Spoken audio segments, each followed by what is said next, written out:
يهده الله فلا مضل له ومن يضلله فلا هادي له وأشهد أن لا إله إلا الله وحده لا شريك له وأشهد أن محمدا عبده ورسوله الذي أرسله بالحق بصيرا ونذيرا وداعيا إلى الله بإذنه وسراجا منيرا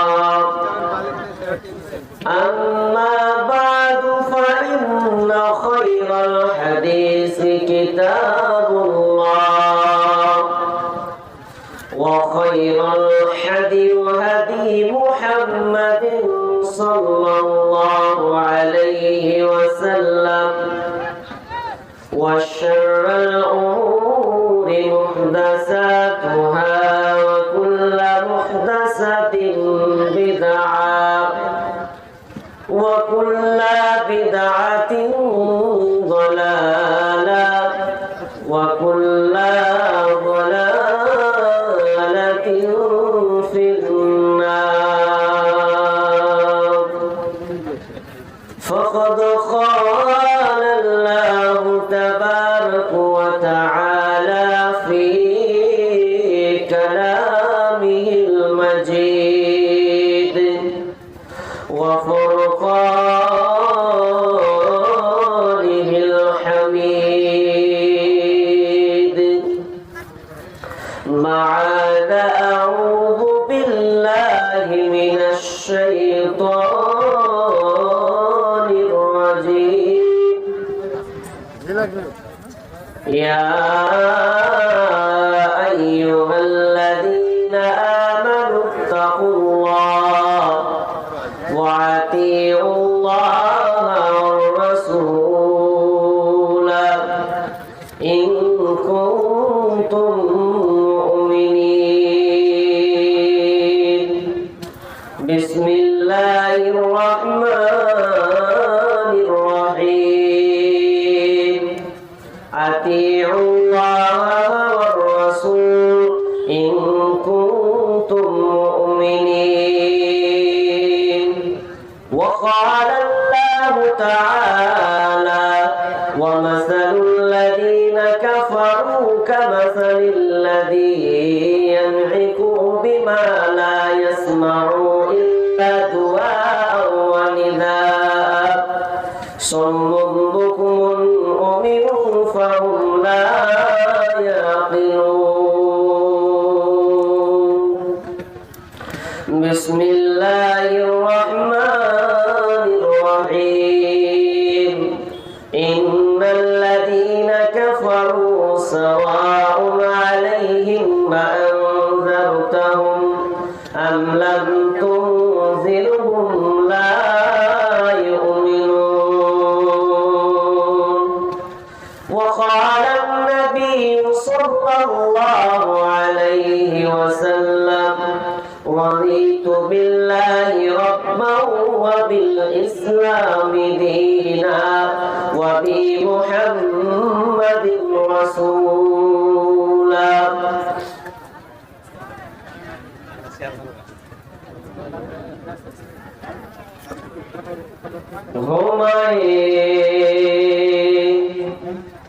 ঘুমায় যাইবে তুমি চিরজনমের মতো আর তো কোনদিন ফিরে আসবে না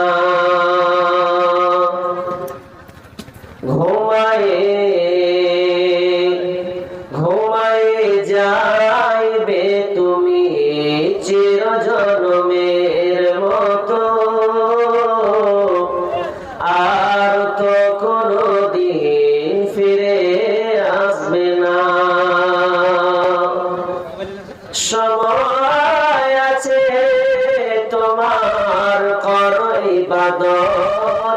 এ দুনিয়া মুসাফির খানা, আর তো কোনদিন ফিরে আসবে না। বারে বারে ডাকিছে এই খবর আসিছে, বারে বারে ডাকিছে এই খবর আসিছে, যেতে হবে কবরে ভুলে যেও না। আর তো কোনদিন ফিরে আসবে না। ঘুমায়ে যাইবে তুমি চিরজন্মের মতো, আর তো কোনদিন ফিরে আসবে না। মালাকুল মউত আসিবে তোমাকে না ছাড়িবে, মালাকুল মউত আসিবে তোমাকে না ছাড়িবে, পাইবে না রেহাই থাকিবে না উপায়, নিয়ে যাবে তোমায় ছেড়ে যাবে না। আর তো কোনদিন ফিরে আসবে না। ঘুমায়ে যাইবে তুমি চিরজন্মের মতো, আর তো কোনদিন ফিরে আসবে না। বন্ধু বান্ধব আসিবে এক নজর দেখিবে, বন্ধু বান্ধব আসিবে এক নজর দেখিবে, ফিরে চলে যাইবে বন্ধুর ভালোবাসা সঙ্গে যাবে না। আর তো কোনদিন ফিরে আসবে না, আর তো কোনদিন ফিরে আসবে না। পুত্র স্বজন আসিবে পাশে বসে কাঁদিবে, পুত্র স্বজন আসিবে পাশে বসে কাঁদিবে, কানে তুমি শুনিবে কথা বলার উপায় হবে না।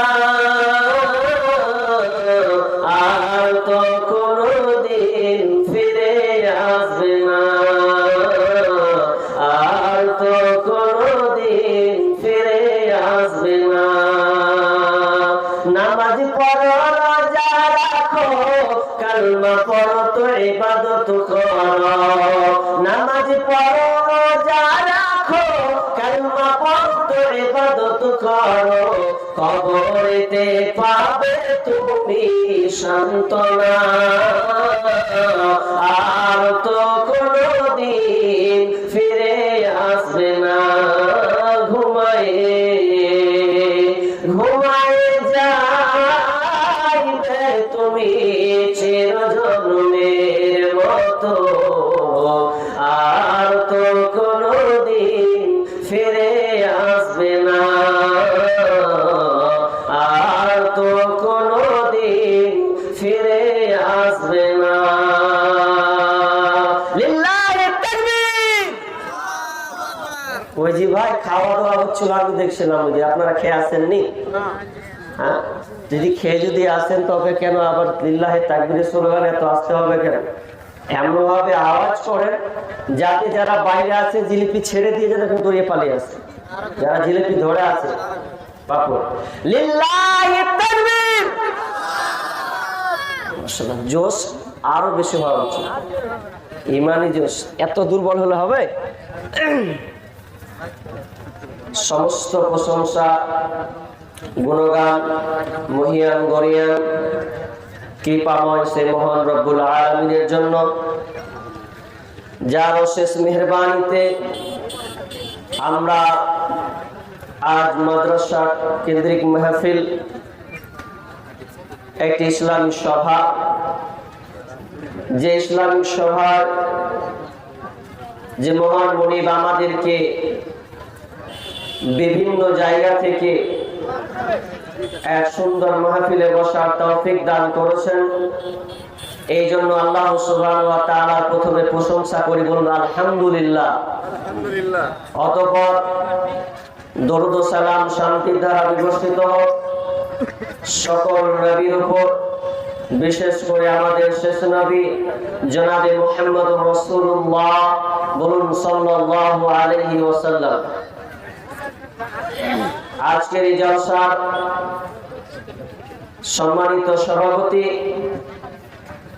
এবং মঞ্চে উপবিষ্ট ওলামায়ে কেরাম এবং দূর দূরান্ত থেকে আগত ছোট বড় ভাই বাজিরা এবং প্রজেক্টের মাধ্যমে দেখনে বলি মা ও বোনেরা, আমি আপনাদের সম্মুখে মহাগ্রন্থ আল কোরআন থেকে কয়েকটি আয়াত এবং একখানি হাদিসে নববী পাঠ করেছি। এই আয়াত এবং হাদিসকে সামনে রেখে আমি আপনাদের সামনে কোরআন থেকে একটি বিষয় বলার চেষ্টা রাখছি ইনশাআল্লাহ তাআলা। বিষয়টি খুব গুরুত্বপূর্ণ, জটিল এবং কঠিন, কারণ মানার ক্ষেত্রে আমরা বর্জনীয়, বর্জনীয় ক্ষেত্রে আমরা মেনে চলি, একেবারে উল্টো। কোরআনে এই 30 পারা কোরআনে আল্লাহ সুবহানাহু ওয়া তাআলা দুই ধরনের আইন আমাদের দিয়েছেন। এক নম্বর আইন হচ্ছে আদেশমূলক আইন, একগুলোকে বলা হয় নিষেধমূলক আইন। আল্লাহ যেগুলোকে করতে বলেছেন ওগুলোকে মেনে নেওয়া এবং যেগুলোকে নিষেধ করেছে ওগুলোকে বর্জন করা, প্রত্যাখ্যান করা। এর বিষয়ের উপরে আমি আপনাদের সংক্ষিপ্ত আলোচনা বলার চেষ্টা করব, কারণ আমি খুব অসুস্থ। কারণ কয়েকদিন ধরে একই রকম রাত জাগা, প্রায় আসাম থেকে এসে নিয়ে কলকাতা, কলকাতা থেকে নিয়ে আবার এখানে রিটার্ন আসা। যেহেতু আমি একজন নতুন মানুষ, এত আমার অভ্যাসও নাই, তবে আশা করছি ইনশাআল্লাহ আপনাদের দোয়ার বরকতে হয়তো বা এটা আমি কন্ট্রোল করার চেষ্টা করছি। আল্লাহ যেন আমাকে তৌফিক দান করেন, বলুন আমিন।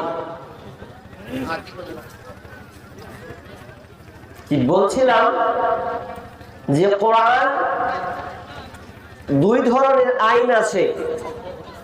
যদি আপনি এই কোরআনকে মেনে চলেন তাহলে আপনার জীবন ধন্য, আর যদি আপনি কোরআনকে না মানেন তাহলে আপনার জীবনে কষ্ট আছে, আপনি সুখ থেকে হারিয়ে যাবেন, নেকি থেকে বঞ্চিত হবেন, জান্নাত থেকে আপনি বঞ্চিত হবেন।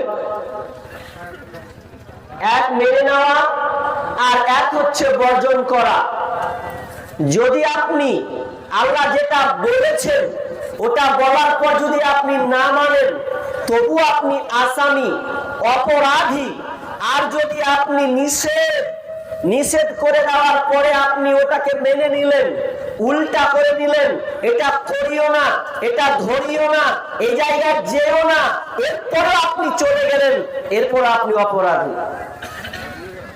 একটা আদেশ করা, ওটাকে না মেনে নেওয়া, এর নাম গুনাহ। একটা নিষেধ করা আর নিষেধটাকে কাজে রূপান্তরিত করা, উল্টো করে দেওয়া, এটা অপরাধী। কিভাবে অপরাধী? যখন আদম আলাইহিস সালামকে যখন আল্লাহ তাআলা নিজের হাতে তৈরি করলেন, এই তৈরি করার পর সমস্ত ফেরেশতাদেরকে বলছেন, ভালো করে ধ্যান দিয়ে শুনবেন।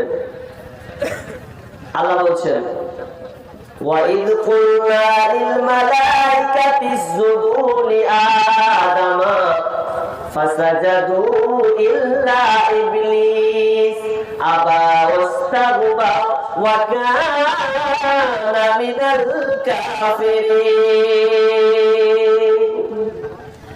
আল্লাহ সুবহানাহু ওয়া তাআলা সারা পৃথিবীর ওইখানে যত ফেরেশতা উপস্থিত ছিলেন ওই ফেরেশতা সহ ইবলিস সহ তাদেরকে বলা হলো তোমরা আদমকে সিজদা করে দাও, কিন্তু তারা সিজদা করলো না, আল্লাহর আদেশকে মানলো না। তারা আল্লাহর আদেশকে সবাই করলো ইল্লা ইবলিস, কেবল ইবলিস সিজদা করলো না। তার মানে ও আল্লাহর আদেশটাকে সে মানলো না, এতে সে অপরাধী হলো। এখানে আল্লাহর নিষেধ ছিল কিন্তু আল্লাহর আদেশ ছিল, কিন্তু এই আদেশটাকে সে মানলো না, এই জন্য সে ইবলিস অপরাধী হয়ে গেল। সে আজাজিল আপনার কি কাফেরে পরিণত হলো। এটা একটা এক পর্যায়ে। এবার চলেন, এবার আদমকে বলছে আদম রে তুমি জান্নাতে থাকবে, জান্নাতের সঙ্গে যত আপনার কিনা আনন্দ উপভোগ আছে সবকিছুই তোমরা করবে, কিন্তু তোমাদের সাবধান একটি জায়গায় তোমাদের যাওয়া হবে না, ওটা আমি তোমাদের দেখিয়ে দিলাম। লা তাকরাবা হাদিহিশ শাজারা ফাতাকুনা মিনাজ জালিমিন। হে আদম তোমরা এই জান্নাতে থাকো, বসবাস করো, খাওয়া আনন্দ ফুর্তি করো, তবে শুনে নাও এই গাছটার নিকট তোমরা যাবে না, এই গাছটার নিকট যাবে না। লা তাকরাবা হাদিহিশ শাজারাতা ফাতাকুনা মিনাজ জালিমিন। যদি এই গাছটার নিকট চলে যাও তাহলে তোমরা জালেমদের অন্তর্ভুক্ত হবে। এটা আল্লাহর নিষেধ ছিল, কিন্তু ওই নিষেধটাকে আদম মানল না, ও আপনার আদেশকে অমান্য করলো, এ আপনার নিষেধকে অমান্য করলো। গুনাহ কিন্তু বারবার হয়ে গেছে, কিন্তু এক জায়গায় তারা একটা ভালো কাজ করলো, তারা অপরাধ করেছে, অপরাধ করার পর আল্লাহর কাছে স্যালেন্ডার হয়ে গেছে, মাবুদ কাছে বারবার কাঁদে আর বলে রব্বানা যালামনা আনফুসানা ওয়া ইল্লাম তাগফির লানা ওয়া তারহামনা লানাকুনান্না মিনাল খাসিরিন। এই দুআ তারা করতেই থাকে। তারা ওরা নিষেধকে মানে নাই বলে ওরা আজকে অপরাধী হয়েছে। আসে আদেশ আর একটা হচ্ছে নিষেধ। এবার চলেন সাহাবীদের আমল দেখেন। সাহাবীরা এক চান্সে মেনে নিয়েছেন, সাহাবীদেরকে বলেছেন যে তোমরা এটা করো, সঙ্গে সঙ্গে তারা কবুল করে নিয়েছে।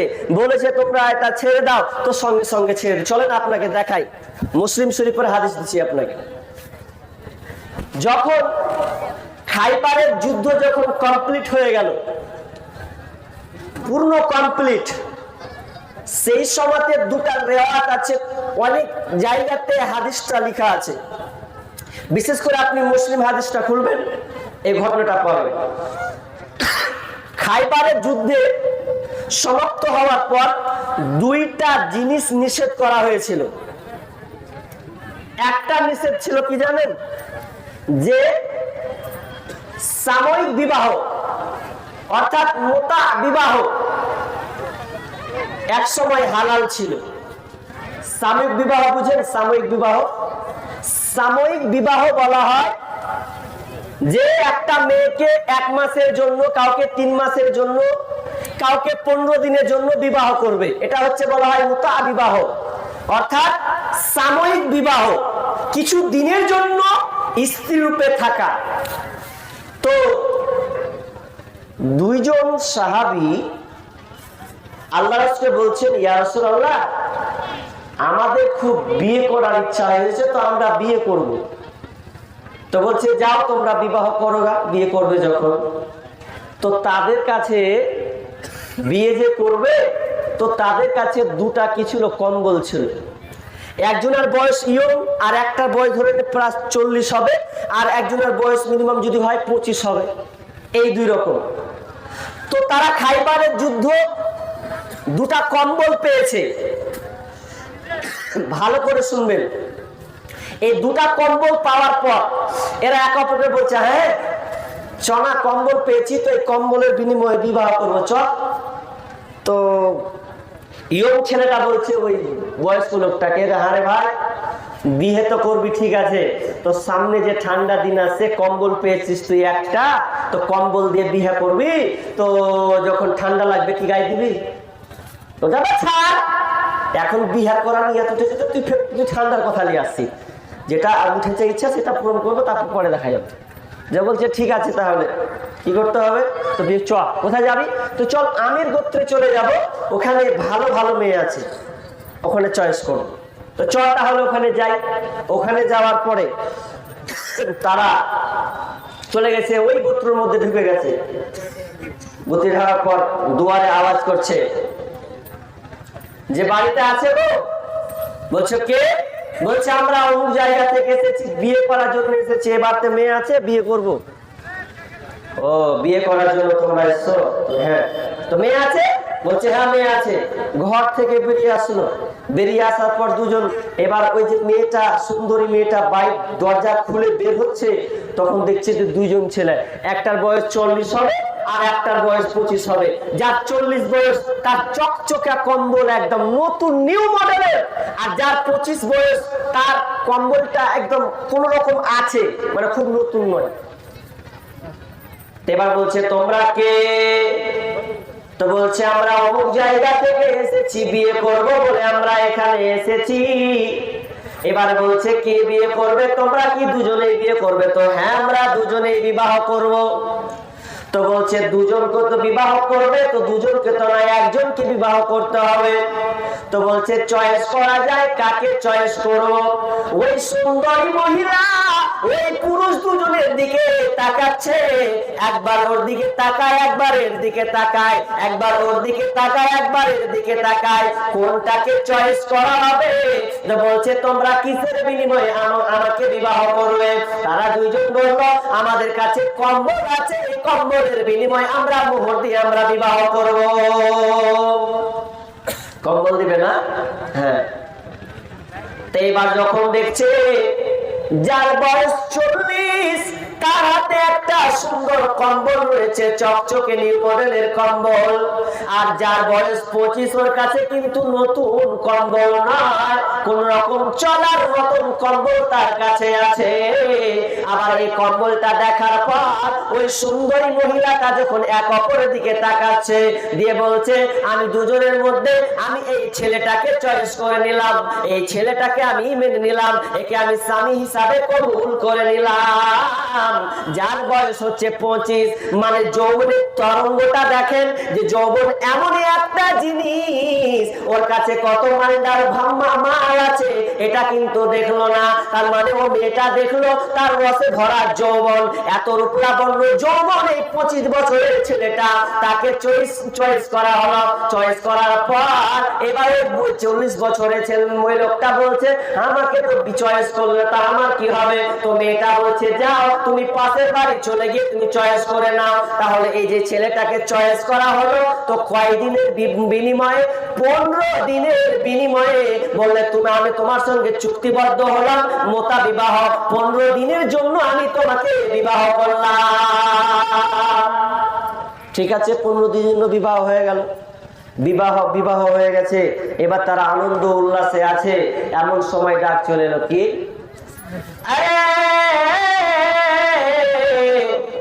যারা তোমরা মোতা বিবাহ করেছো, তোমরা আজ থেকে বিবিদেরকে তোমরা ছেড়ে দাও, তোমাদের এই বিবাহকে আমি হারাম করে দিলাম, এটা তোমরা করতে পাবে না, এটা তোমরা মানতে পাবে না। আল্লাহর পক্ষ থেকে এটা হারাম হয়ে গেছে। কে যারা 1 মাসের জন্য বিবাহ করেছ, 15 দিনের জন্য বিবাহ করেছ, এই বিবাহটা তোমার জন্য হারাম, হারাম, হারাম। সাময়িক বিবাহ তোমাদের জন্য হারাম।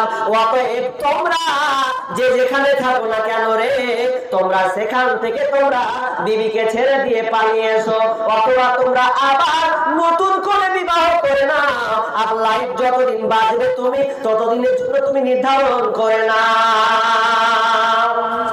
আর যেমনই আওয়াজটা কানে এসেছে ওই দুই সাহাবীদের কানে, তখন তারা তৎক্ষণাৎ যে হালাত থাক না কেন, যেমনই কানে ঢুকেছে, মোতা বিবাহ করা যাবে না হারাম, সাময়িক বিবাহ করা যাবে না হারাম, তখন তারা ওই মেয়েটাকে ছেড়ে দিয়ে ঘর থেকে বেরিয়ে পড়েছে।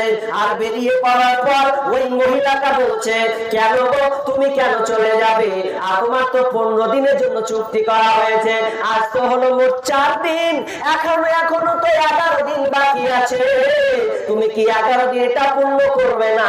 তখন ওই সাহাবী বলছেন, এই মহিলা, তোমার সঙ্গে আমার চুক্তি ছিল 15 দিন, এটা ঠিক আছে, কিন্তু আমার কানে এসেছে, নবী জবান দিয়ে আওয়াজ উঠে এসেছে, ওরে যারা মোতা বিবাহ করেছো তোমরা আজকে তালাক দিয়ে দাও, তাদেরকে তোমরা বর্জন করে দাও। আর আমি এই কানে শোনার পর আমি 1 মিনিটও নেট করতে পারবো না, এটা আমার দ্বারা সম্ভব নয়। বিশ্বনবী বলেছে, এলান করে দিয়েছেন, অতএব হারাম হারাম। আমি তখন ওই সাহাবীটা ওখান থেকে রিটার্ন চলে গেলেন। তাদের ইমানি জাজবা দেখেন, 15 দিনের টাইম 4 দিন করেছে, 11 দিন মানে বাদ। এখানে আপাতত এটাকে পেন্ডিং এ রাখেন। আর একটা কথা তুলে ধরছি এখানে, ওই খাইবারের ঘটনা। নাম্বার 2, সেই সময়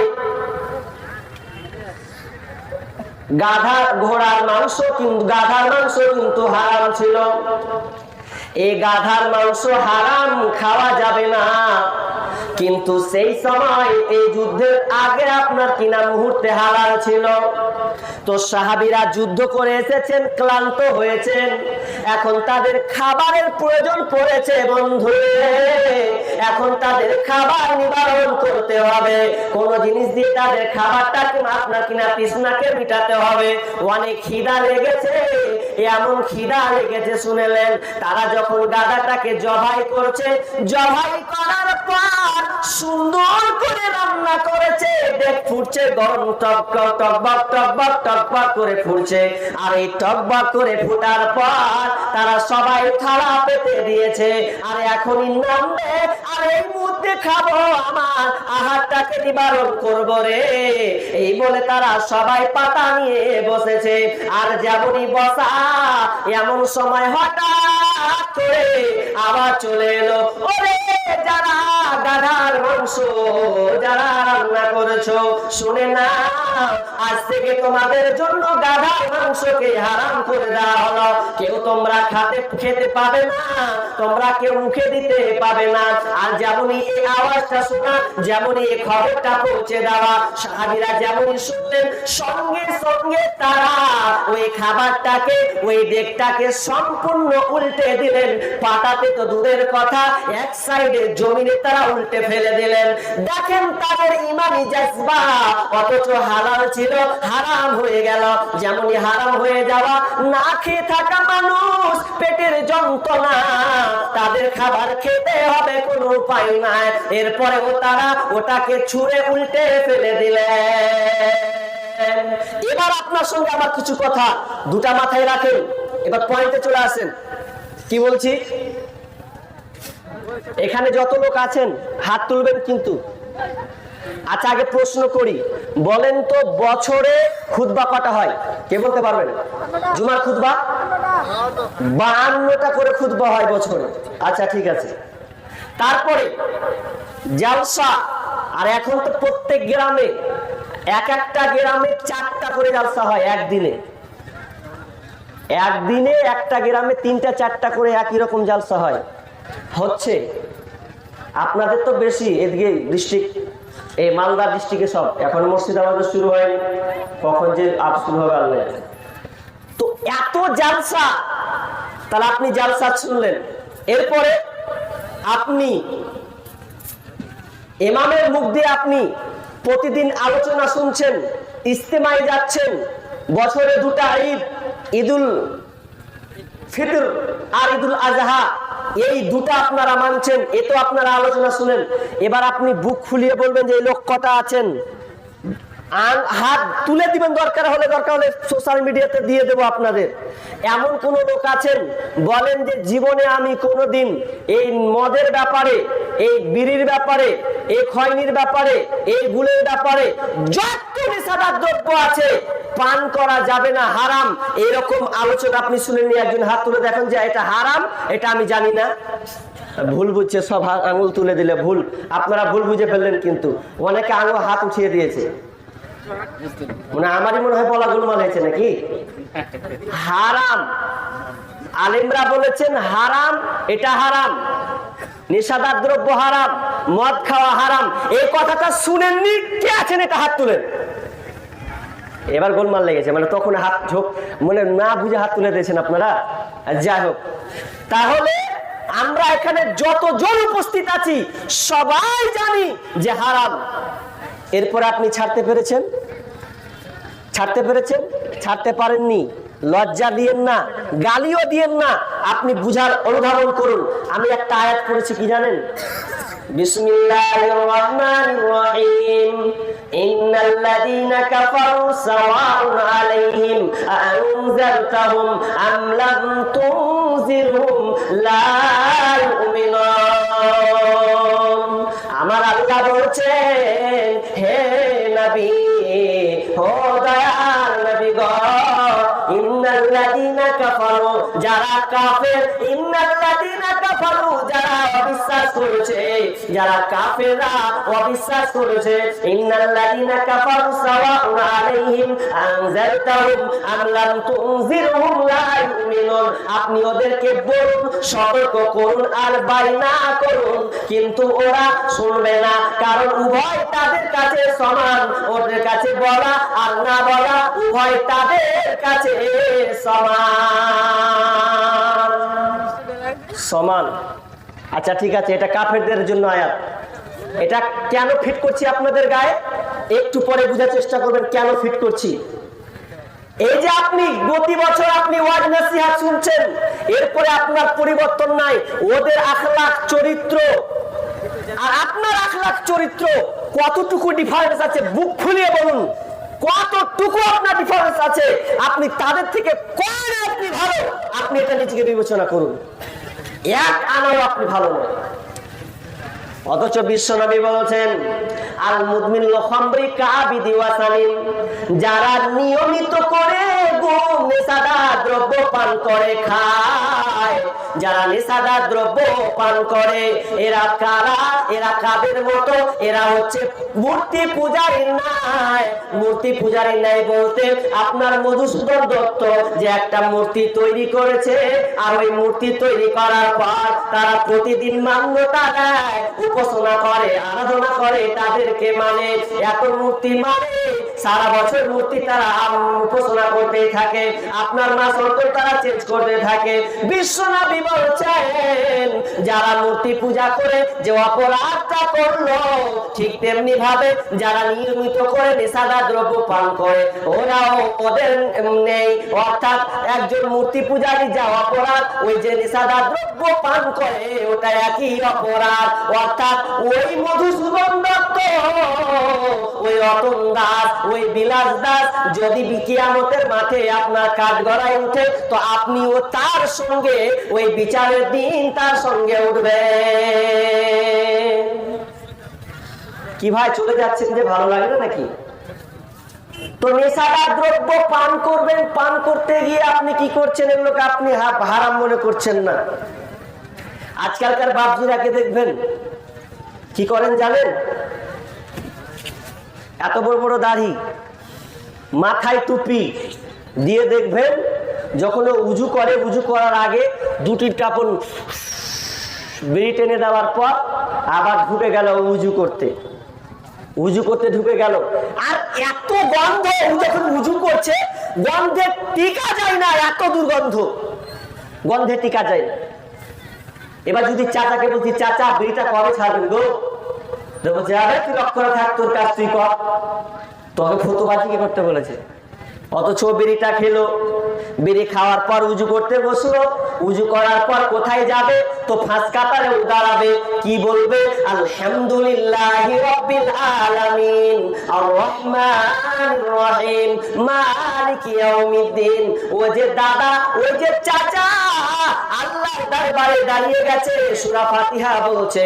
বলুন তো, ওই যে মুখের দুর্গন্ধ নিয়ে কাতারে দাঁড়িয়েছে, আর অনেক লোক আছে যে ওর সামনে দাঁড়া পর্যন্ত মানে যায় না, ওকে মনে হচ্ছে ওকে এখনই বলা হোক যে তুই এখান থেকে বাড়ি চলে যা, যা বাড়ি যাওয়াই ভালো, তো দুর্গন্ধে টিকা যায় না।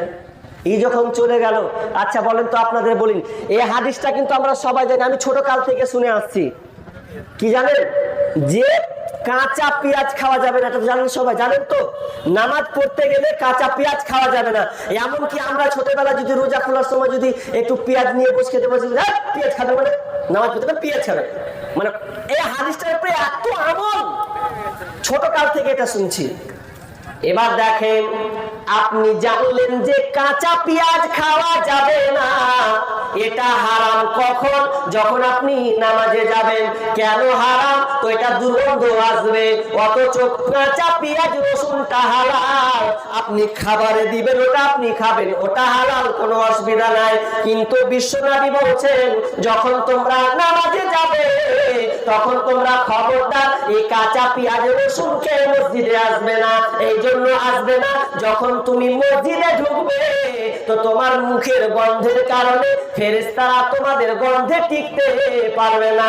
তো বন্ধুরে আমার, তো আপনি একজন বিড়িখোর হয়ে আপনি মসজিদে আসবেন, এটা কি করে সম্ভব? এটা আপনি কেমন করে এটা আপনি করবেন যে বিড়ি খেয়ে আপনি আবার মসজিদে ঢুকে গেলেন? এবার আপনি মন থেকে বলেন, কাঁচা পেঁয়াজ যদি মসজিদের জন্য হারাম হয়, তাহলে আপনার বিড়ি খেয়ে আপনি কোন দুঃখে আপনি মসজিদে ঢুকে পড়েছেন?